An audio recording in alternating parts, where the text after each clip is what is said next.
So my name is Greg Hardy, owner of Rockgeist, and we manufacture bike packing bags. A lot of that is custom work with frame bags and also welded waterproof bags. So a lot of sewing and fabric welding. So the company is 10 years old. 8 of those years we've been here in Asheville, and we manufacture all the bags in-house. Before the flood, we were at the mill of Riverside, which is just north of downtown Asheville, right along the banks of the French Broad River. So when Hurricane Helene came through, the river came in through one of the side doors of the workshop and flooded the space from the inside. The river came up to about 5 feet when you're standing in the workshop. So machines at this level and this level were all underneath water. I was actually sleeping in the workshop that night, and I was able to make a decision before the flood to pull out a lot of our inventory, but we did get enough stuff out of the workshop to restart our business and begin the process of rebuilding.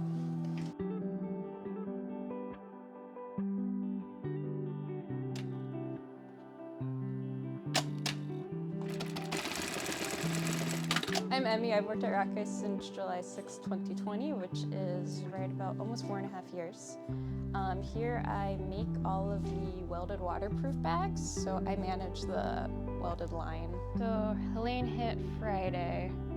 It took hours to get anywhere, but I'm like, I can charge stuff. I know we have a generator at Rockgeist. I didn't know anything, so I'm like, I'm gonna go to Rockgeist, use a generator. A few hours later, I show up and see the state of the mill. And as I'm in the upstairs hallway, I hear the sound of rushing water. I'm like, that's terrifying, what does that mean? And then I walk down the stairs closer to our basement and I see the sub pump that Greg and Eric had set up with a generator that was pumping God knows how many gallons of water out a minute from the basement, and that was devastating. And then I'm watching little fish come out of it, and I walk down the stairs to the front of our building, and then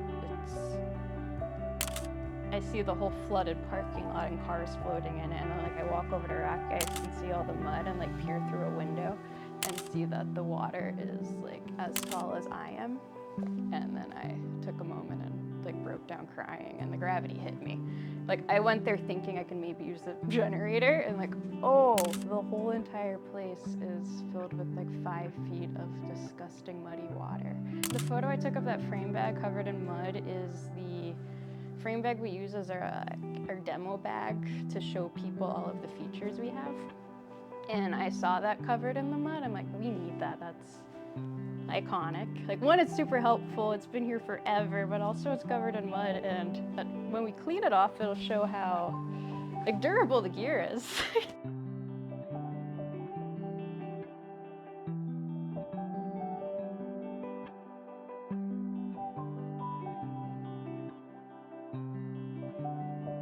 Yeah, the community has really stepped up to help us, and it's been tough to find the motivation and will to kind of restart and rebuild. We're very grateful our neighbors have given us some space in their unit to have a temp sewing space to work out of.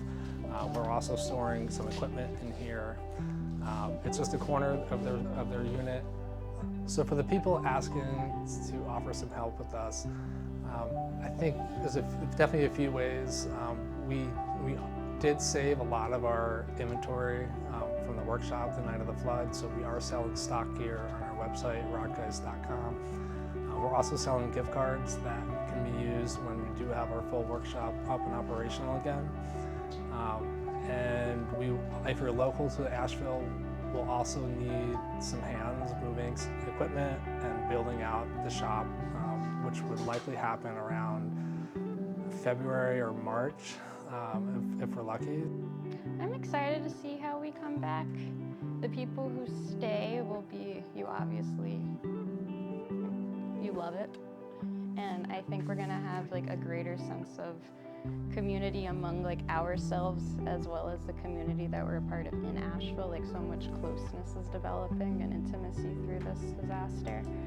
and the gratitude we'll have for working again will be immense. And I'm excited to see how that changes our attitude about being here.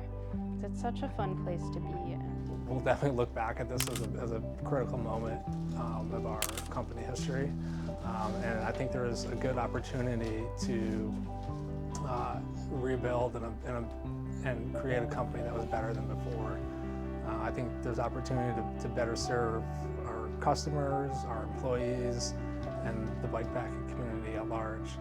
And this is a good moment to kind of take a step back, reflect, and make some of those important changes.